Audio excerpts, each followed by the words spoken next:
오늘 본문을 보면 예수님께서 하늘에 계신 우리 아버지여 라고 기도하라고 가르치십니다. 우리 아버지는 하늘에 계신다라고 지금 말씀하시죠. 그렇다면 하늘에 계신다라는 것이 무슨 뜻일까요? 흔히 하나님은 저 높은 하늘 위 천국에 계신다라고 생각을 합니다. 그러나 성경에서 말하는 이 하늘이라는 것, 특히 마태복음에서 말하는 하늘은 어떤 특정한 장소를 말하는 것이 아닙니다. 성경에 적힌 원래 단어는 heavens, 그러니까 하늘들이라는 단어예요. 그러니까 하늘들에 계신 우리 아버지여라고 말하는 것이 맞는 것이죠. 이 하늘들이라는 것은 땅의 세상과는 다른 차원의 하늘의 세상을 말하는 것입니다. 하나님께서는 하늘에 계신다라고 하는 의미는 땅에 속한 분이 아니다. 만들어진 땅이 없으면 살 수 없는 피조물과는 다른 존재이다라는 이런 뜻을 가지고 있습니다. 하나님은 땅에 속한 분이 아닙니다. 그에 반해서 사람은 땅에 속해 있습니다. 땅에 속해 있다는 뜻은 무슨 뜻이냐면 땅 없이는 살 수 없다라고 하는 뜻입니다. 사람은 태어날 때부터 땅이 필요했습니다. 하나님께서 6일 동안 땅을 만드시고 나서 그 땅 위에 사람을 만드셨어요. 그러니까 땅이 없으면 사람은 존재할 수가 없는 것입니다. 사람은 땅에 발을 딛지 않고서는 살 수가 없습니다. 가끔 가다가 배 타고 바다에 나가기도 하고 하늘에 뜨기도 하지만 결국에는 사람 발은 땅에 닿아야 돼요. 사람은 땅에서 나오는 식물을 먹어야 합니다. 사람은 땅의 법칙에 따라 살아야 합니다. 중력의 법칙이나 아니면 자연의 법칙에 따라 살아야 되는 것이죠. 사람이 하나님의 형상을 닮아서 뛰어난 능력을 가지고 있다고 하더라도 결국에는 이 땅을 벗어날 수가 없습니다.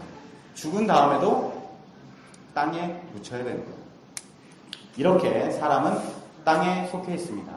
하지만 하나님은 아니시라는 거예요. 오늘 시편 90편 2절을 보면요. 산이 생기기 전 땅과 세계도 주께서 조성하시기 전 영원부터 영원까지 주는 하나님이시나이다. 하나님은 존재하시기 위해서 땅이 필요한 분이 아닙니다. 하나님은 우주가 있기 전에 먼저 계셨어요. 땅이 없이도 계셨던 분이기 때문에 하나님이 계속 계시기 위해서, 그러니까 생명을 유지하기 위해서 땅이 필요하지가 않습니다. 하나님은 살아가기 위해 누구의 도움도 필요하지 않습니다. 하나님은 땅이 없이도 스스로 만족하실 수 있는 분이에요. 이렇게 세상과 구별된 하늘에 계신 하나님의 특성을 거룩이라고 말합니다. 하늘에 계신 아버지라는 기도는 거룩하신 아버지라고 바꿔 쓸 수 있습니다. 이사야서 6장 1절 말씀을 보면요. 우시아 왕이 죽던 해에 내가 보니 주께서 높이 들린 보좌 위에 앉아 계셨다. 그리고 주의 옷자락이 성전을 가득 채우고 있었다. 주님의 위쪽에는 스랍이라고 하는 천사들이 서 있었는데 스랍마다 각각 날개가 6개씩 달려 있었다. 두 날개로는 얼굴을 가렸고 두 날개로는 발을 가렸으며 두 날개로는 날아다녔다. 천사들이 서로 부르며 말했다. 거룩하시다, 거룩하시다, 거룩하시다. 만군의 여호와시여, 여호와의 영광이 온 땅에 가득합니다. 이사야 선지자가 환상을 봅니다. 이 선지자는 하나님께서 오셨다라는 그런 느낌을 받아요. 그런데 하나님의 얼굴이나 하나님의 몸은 보지도 못하고 옷자락만 느낍니다. 이 옷자락을 통해서 하나님을 느낄 수 있을 뿐이에요. 하나님 곁에는 천사들이 있었는데 이 천사들은 땅이 없이도 살 수 있는 하늘에 속한 존재들입니다. 그런데 이 천사들조차도 하나님을 볼 수가 없어서 두 날개로는 얼굴을 가리고 두 날개로는 발을 가리고 있습니다. 천사들이 하나님 앞에 찬송을 드리지도 못해요. 그래서 서로 이야기를 하는데 거룩하다, 거룩하다, 만군의 여호와의 영광이 온 땅에 충만하다 라고 서로 이야기를 하고 있습니다. 거룩하신 하나님 앞에서 피조물들, 이 천사들은 감히 하나님께 찬양과 경배를 드리지도 못합니다. 그렇다면 땅에 속해 있는 사람들은 어떻겠습니까? 신명기 18장 16절을 보면요. 이것은 여러분이 여러분의 하나님 여호와께 구했던 일이요. 여러분은 신의 산에 모여서 우리 하나님 여호와의 목소리를 다시 듣지 않게 해주십시오. 이 무서운 불을 다시 보지 않게 해주십시오. 그렇지 않으면 우린 죽을 것 같습니다. 라고 말한 적이 있어. 그래서 여호와께서 나에게 말씀하셨소. 저들이 하는 말이 옳도다. 그러므로 저들 가운데서 너와 같은 예언자 한 사람을 저들에게 세워줄 것이다. 내가 그에게 할 말을 일러주면 그는 내가 명령한 모든 것을 저들에게 전할 것이다. 이스라엘 백성들이 신의 산에 모여 있었습니다. 그런데 그 신의 산에 하나님께서 오셨어요.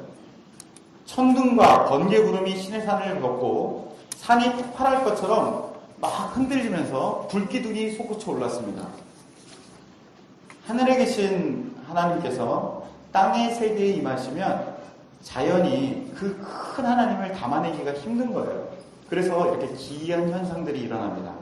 이렇게 하나님의 거룩이 세상에 나타날 때에 나타나는 현상을 영광이다라고 이야기를 합니다. 온 세상이 하나님을 담아내지 못해요. 그래서 막 이상한 일들이 벌어지는 거예요. 그런데 하나님의 영광이 사람에게 나타나면 이 사람은 죽을 것 같은 거예요. 이스라엘 백성이 모세를 찾아가서 애원을 합니다. 제발 하나님이 우리에게 직접 나타나시거나 직접 말씀하시지 않도록 제발 좀 해주세요. 우리 죽을 것 같습니다.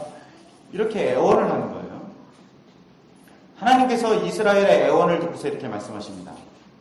거룩하신 영광 앞에 사람들이 두려워 죽을 것 같은 이렇게 반응하는 것은 당연한 거다. 원래 사람이란 그런 거야. 이처럼 땅에 속한 사람이 하늘에 계신 하나님을 대면한다는 것은 두려운 일입니다. 상황이 이래요. 그런데 어떻게 사람이 하나님을 아버지라고 부를 수 있습니까? 하나님의 불이 저기 멀리 있는 산에 임하고 하나님의 음성이 그냥 들리기만 해도 죽을 것 같습니다. 하나님의 얼굴을 보지도 못해요. 옥자락도 보기 힘듭니다. 이게 옥자락이 지금 펄럭펄럭거리고 있구나. 이런 것으로만 하나님의 임재를 감지할 수 있단 말이에요. 만일 우리가 진짜 하나님의 영광을 체험했다면 우리가 죽어도 하나님의 이 임재를 감당하지 못할 정도로 정말 하나님은 두려우신 분이다. 거룩하신 분이다. 이런 마음이 드는 것이 당연한 것입니다. 이렇게 두렵고 떨리는 마음이 있으면 당연히 고민할 수밖에 없는 거예요. 하나님이 어떻게 우리 아버지가 되시는 것입니까? 여러분들은 어떻게 이토록 거룩하신 분을 내가 아버지라고 부를 수 있는가? 라고 고민하셔야 됩니다.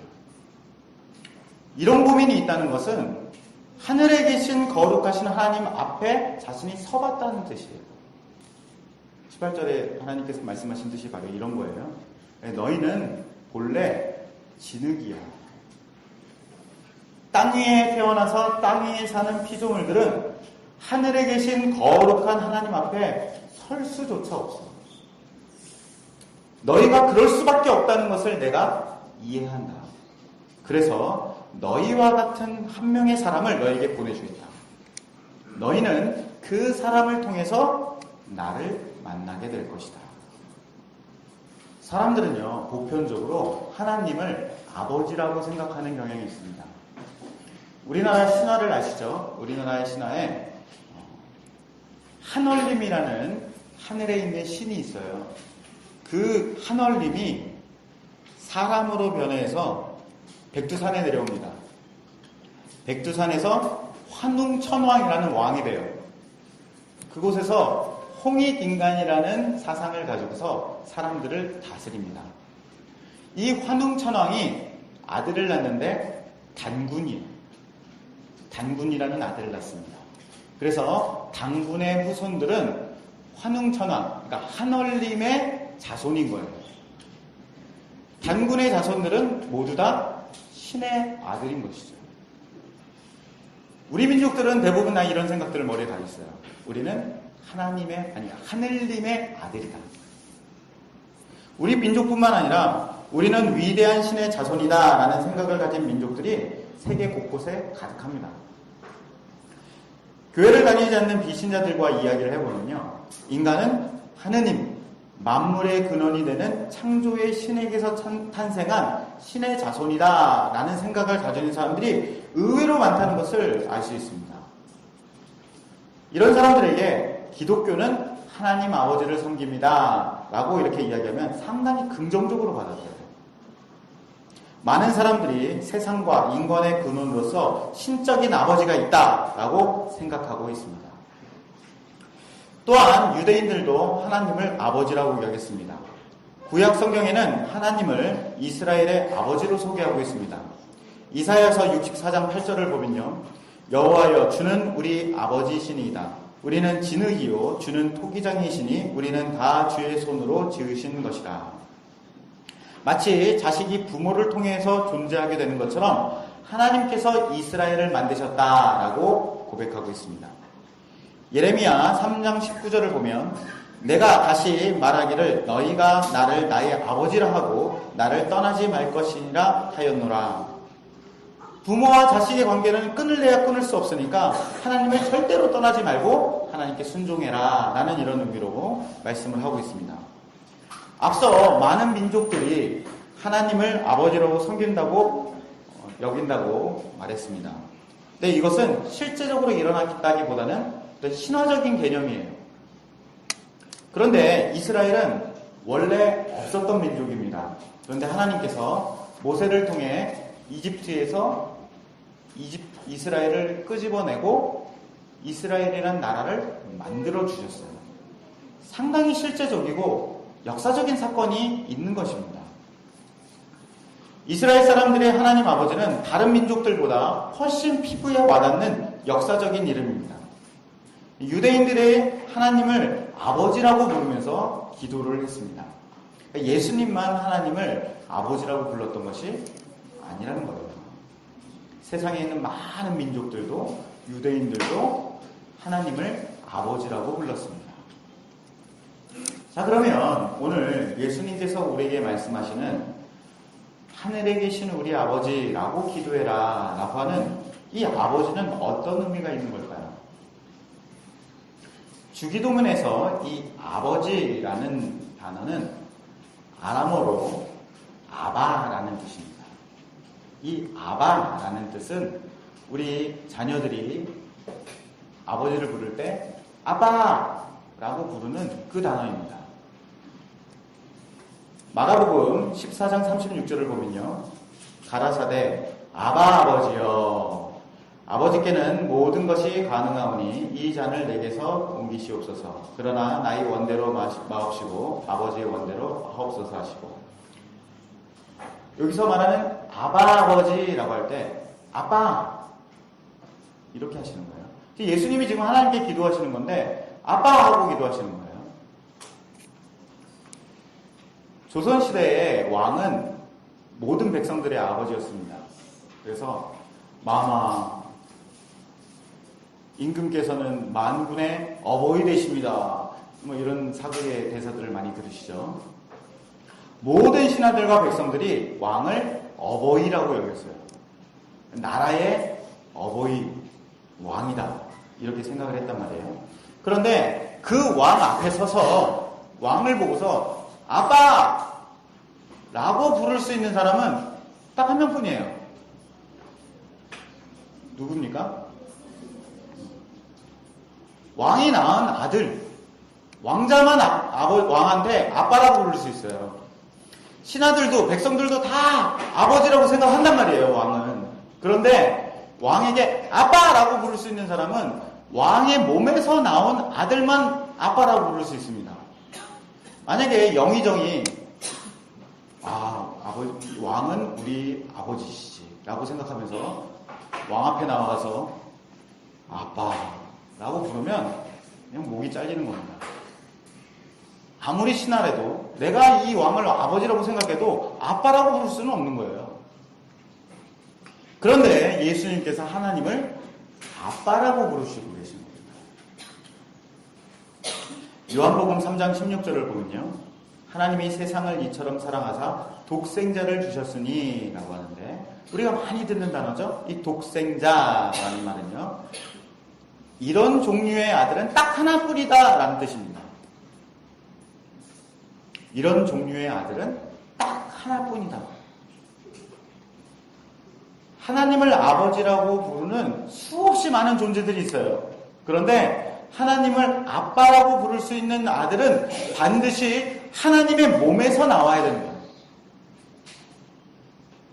골로새서 1장 15절을 보면요. 그는 보이지 아니하는 하나님의 형상이시요 모든 피조물보다 먼저 나신 이시니 만물이 그에게서 창조되되 하늘과 땅에서 보이는 것들과 보이지 않는 것들과 혹은 왕권들이나 주권들이나 통치자들이나 권세들이나 만물이 다 그로 말미암고 그를 위하여 창조되었고 또한 그가 만물보다 먼저 계시고 만물이 그 안에 함께 섰느니라. 여기서 말하는 그는 예수님을 말하는 것입니다. 예수님이 누구라는 거예요? 하나님 그분이시라는 거예요. 하나님에게서 나오신 하나님의 그 모습 그분 그대로라는 거예요. 피조물보다 먼저 계셨기 때문에 땅에 속한 분은 아니라는 겁니다. 오히려 이 세상이 예수님을 위해서 만들어졌고 이 세상이 모두 예수님의 것이다 라고 말하고 있습니다. 예수님이 하나님 나라의 진짜 상속자라는 거예요. 하나님이 가지고 계신 것을 모두 다 받을 수 있는 진짜 아들, 그 아들은 예수님이라는 거예요. 왕을 아버지라고 생각하는 수없이 많은 사람이 있지만 그 왕권을 받을 수 있는 사람은 왕의 몸에서 나온 아들 한 명뿐이잖아요. 마찬가지로 하나님의 나라를 상속받을 수 있는 사람들은 아버지라고 부르는 많은 사람들이 아니라 하나님의 몸에서 나온 그 아들만이 하나님 나라를 상속받을 수 있다는 겁니다. 예수님은 하나님이 만드신 세상을 받을 수 있는 진정한 자격을 가지고 계신 분입니다. 하나님을 아빠라고 부를 수 있는 분은 독생자, 예수님 뿐이라는 거예요. 일반적으로 온 민족에 퍼져 있는 하늘 아버지, 유대인의 하나님 아버지라는 개념과 예수님의 아빠, 아버지는 바로 이런 차이가 있습니다. 그런데 예수님께서 지금 제자들에게 뭐라고 가르치신 거예요? 지금부터 너희도 내가 하나님을 아빠라고 부르는 것처럼 너희도 아빠라고 불러. 이렇게 가르치시는 거예요. 제자들도 하나님을 알고 있어요. 하나님을 아버지라고 알고 있는데 인간을 만드신 분, 우리 민족을 구원하신 분, 또 우리 민족을 지켜주시는 보호자, 모든 세상을 다스리는 만물의 아버지, 이렇게 알고 있었단 말이에요. 실제로 하나님께 보호를 받기도 하고 하나님의 놀라운 은혜와 역사를 체험하기도 했습니다. 그러나 제자들은 이 관계 이상은 뛰어넘을 수가 없어요. 아무리 은혜를 많이 받은 사람도, 하나님 앞에 직접 섰던 모세나 엘리야 같은 사람도 하나님과 아빠의 관계를 맺을 수는 없는 거예요. 왜냐하면 사람은 땅의 흙에서 나온 피조물이기 때문입니다.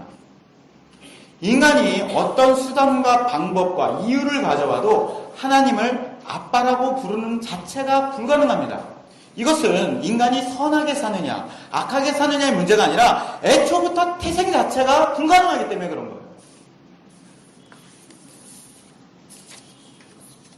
우리가 흔히 예수 그리스도는 하나님의 독생자다, 하나님께서 독생자를 나를 위해서 보내셨다, 우리가 찬양도 했는데요.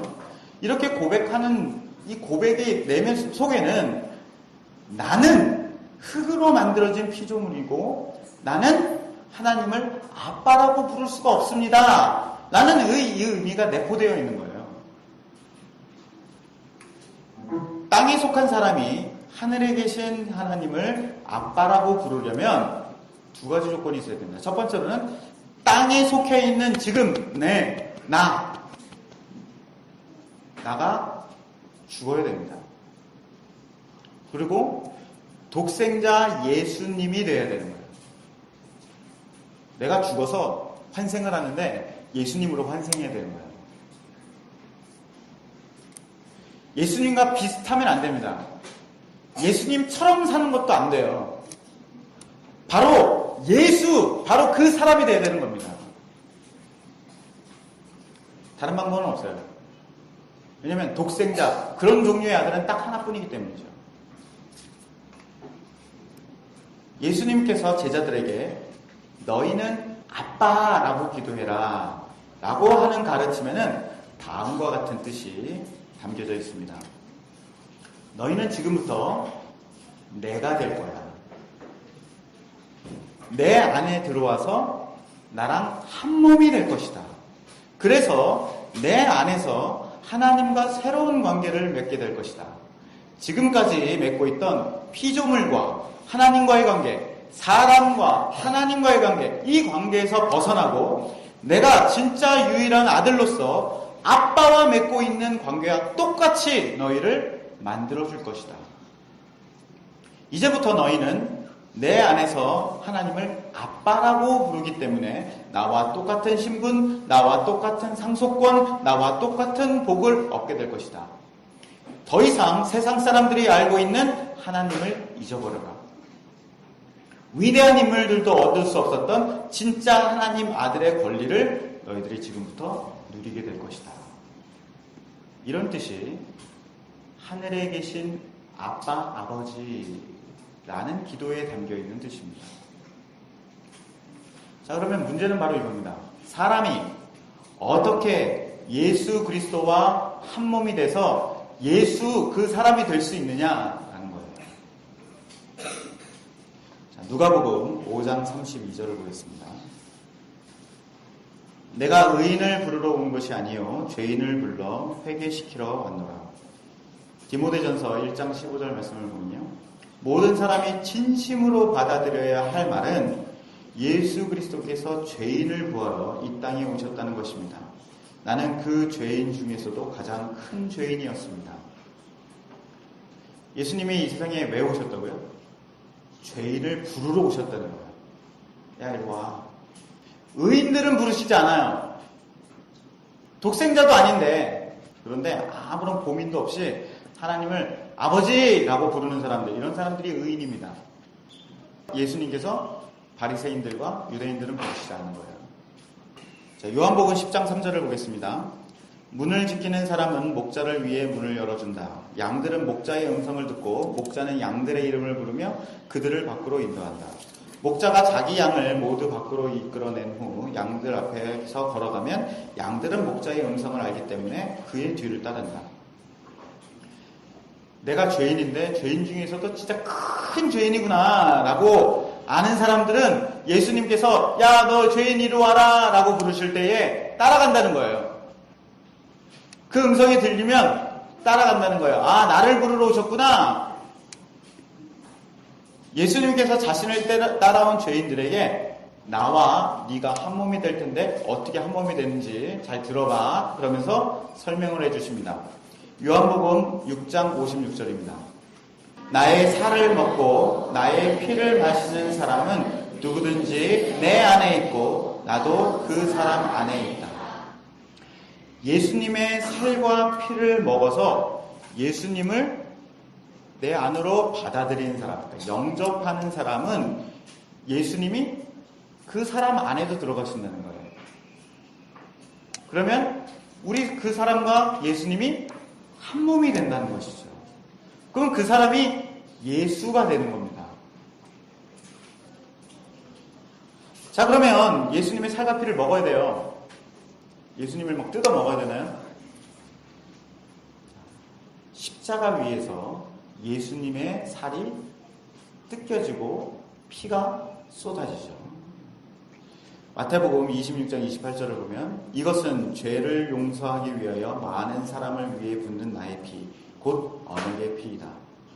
갈라디아서 2장 20절을 보면 나는 그리스도와 함께 십자가에서 죽었습니다. 그 죄인이 예수님의 죽음을 저것은 나를 위해서 죽으시는 죽음이구나. 지금 저 살은 나를 위해서 찢겨진 살이구나. 저렇게 흘려지는 피는 나를 위해서 흘리시는 피구나. 라고 그 죽음을 받아들이면 예수님의 살과 피를 먹는 것입니다. 이것이 바로 십자가에서 함께 죽었다라고 말하는 거죠. 이런 식으로 죄인이 예수님과 한 몸이 됩니다. 그러면 이 죄인이 그리스도와 한 몸이 된 다음에는 어떤 일들이 벌어지는 걸까요? 로마서 6장 4절을 보겠습니다. 그러므로 우리가 죽음에 이르는 세례를 받음으로 그리스도와 함께 묻힌 것은 그리스도께서 아버지의 영광으로 죽은 자들 가운데서 살아나신 것처럼 우리도 새 생명 가운데 살기 위함입니다. 예수님과 함께 죽었어요. 저 죽음은 내 죽음이야. 나도 죽었어. 저 십자가에서. 라고 해서 무덤에 같이 묻힌 사람들은 옛날 사람, 그러니까 지금 내가 살고 있는 이 사람이 없어지는 거예요. 죽는다는 거예요. 그리고 예수님이 살아나실 때에 예수님과 함께 죽었던 사람도 새로운 생명을 얻는다는 겁니다. 고린도후서 5장 17절을 보겠습니다. 그러므로 누구든지 그리스도 안에 있으면 새로운 창조입니다. 이전 것은 지나갔고 보십시오. 새 것들이 와 있습니다. 로마서 4장 25절에 예수님은 우리 죄 때문에 죽임을 당하셨고 우리를 의롭게 하시려고 다시 살아나셨습니다. 오늘이 부활절이죠. 근데 왜 예수님께서 살아나셨다고요? 우리를 위해서 살아나셨다는 거예요. 우리에게 새로운 생명을 주시기 위해서 살아나셨다는 겁니다. 그러니까 오늘 부활절은 우리를 축하하는 날이에요. 옆에 계신 분들을 축하하셔야 돼요. 여러분들이 새로운 생명을 얻게 되었습니다. 라고 축하하는 날이 부활절입니다. 바로 오늘이 우리가 새로운 삶이 시작되는 날이에요. 자, 요한복음 1장 12절을 보겠습니다. 영접하는 자, 곧 그 이름을 믿는 자에게는 하나님의 자녀가 되는 권세를 주셨으니. 그리스도와 함께 십자가에 못 박혀 죽었다가 부활의 새 생명을 얻은 사람이 있습니다. 그 사람은 원래는 어떤 사람이에요? 그 사람은 죄인이에요. 예수님이 죄인만 부르셨으니까요. 그리고 예수님과 함께 그 십자가에서 살과 피를 먹고 저 죽음은 내 죽음이야 라고 해서 같이 십자가에서 죽었습니다. 근데 그 사람이 부활의 새 생명을 얻었습니다. 그 사람이 하나님의 자녀가 된다는 거예요. 이 사람들이 하나님을 아빠라고 부를 수 있는 사람들입니다. 왜냐하면 이들은 예수 그리스도와 한 몸이기 때문이에요. 예수 그리스도와 한 몸이 된 사람은 더 이상 땅의 피조물이 아니라 하늘에 속한 독생자 예수가 되는 겁니다. 하나님 앞에 설 수도 없었던 죄인이 하나님을 아빠라고 부를 수 있는 놀라운 일이 벌어지는 거예요. 가장 큰 죄인이라도 예수 그리스도 안에서 예수와 한 몸이 되었을 때에 하나님을 아빠라고 부르면 하나님께서 응답해 주시는 겁니다. 또한 예수 그리스도와 함께 하나님 나라를 상속받습니다. 지금까지 제가 설명드린 것이 하늘에 계신 아빠, 아버지라는 기도에 담겨있는 내용입니다. 대부분 한국교회를 다니는 교인들은 신앙생활을 잘해서 하나님께 예쁨받는 자녀가 되어야겠다라고 생각을 합니다. 오늘 내가 말씀을 읽고 기도를 하고 선을 행해서 하나님의 자녀답게 살면 하나님께서 기뻐해 주시겠지 라고 하는 이런 착한 자녀의 이미지를 갖고서 신앙생활을 해요. 이것은 복음이 아닙니다. 하나님을 전혀 오해하고 있는 거예요. 이렇게 살아서는 하나님께 아빠라고 부를 수 없습니다. 이 정도는 그냥 저쪽에 살고 있는 어떤 민족이 하나님을 아버지라고 생각하는 것이나 유대인들이 하나님을 아버지라고 생각하는 것과 별반 다를 바가 없어요. 제가 앞에 설명드렸던 것처럼 우리가 어떻게 거룩하신 하나님을, 하늘에 계신 하나님을, 그 앞에 설 수조차 없는 그런 하나님을 아빠라고 부를 수 있습니까? 하나님은 왜 우리를 너는 내 사랑하는 아들, 딸이다 라고 말씀하실 수 있습니까? 우리가 뭘 했기 때문입니까? 우리가 착하게 살기 때문입니까? 우리가 선을 행하기 때문입니까? 우리가 신앙생활을 하고 있기 때문에, 교회에 나와서 이렇게 예배에 앉아있기 때문에 하나님께서 여러분들을 너는 내 자녀다 라고 부르시는 겁니까? 아니에요. 우리가 하나님을 아버지라고 부를 수 있는 이유는 우리가 예수 그리스도 안에 들어가서 예수와 한 몸이 되고 내가 예수가 되었기 때문에 하나님이 우리를 자녀라고 부르시는 거예요.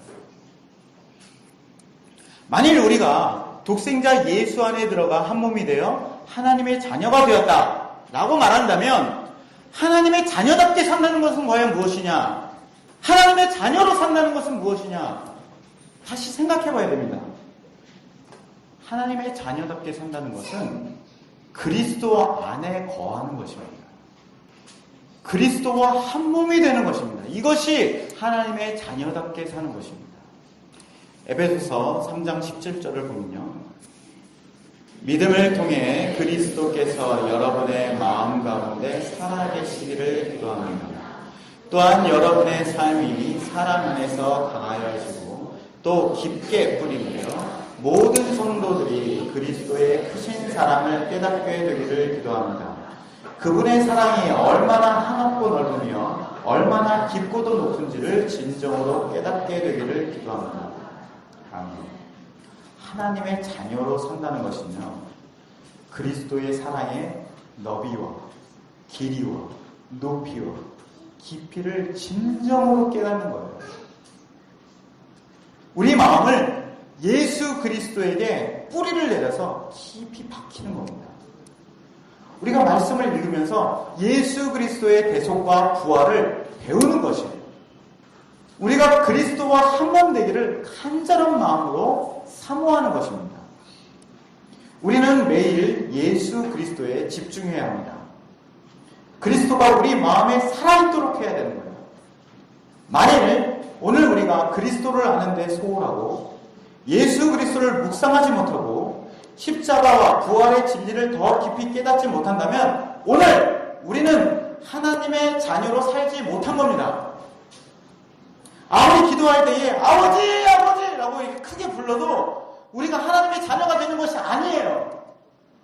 우리는 여전히 하늘에 계신 하나님 앞에 설 수조차 없지만 독생자 예수 그리스도 안에 머물러 있으면서 하나님을 아버지라고 부를 수 있는 것입니다. 하나님께서 그리스도를 사랑하시듯이 우리를 사랑하시는 거예요. 예수 그리스도를 사랑하시기 때문에 예수 안에 있는 우리를 사랑하시는 겁니다. 그러면 우리가 오늘 예수 그리스도 밖에 있다면 오늘 하루 종일 살면서 예수 그리스도에 대한 생각을 하나도 하지 않고 그분에 대한 묵상하지도 않고 말씀을 읽고 찬양을 하고 기도를 한다고 해도 예수 그리스도에 대해서 알지 못한다면 예수 그리스도 밖에 있는 것인데 어떻게 하나님의 사랑을 받을 수 있겠습니까? 우리가 어떻게 하나님을 아빠라고 부를 수 있겠습니까? 사랑하는 천국을 나타내는 교회 성도 여러분들, 주님께서 우리에게 너희는 하늘에 계신 아버지를 아빠라고 불러라 라고 가르치고 계십니다. 우리가 이 기도를 할 때마다 예수 그리스도를 더욱더 깊이 알고 예수 그리스도 안에 거하기를 힘쓰는 성도들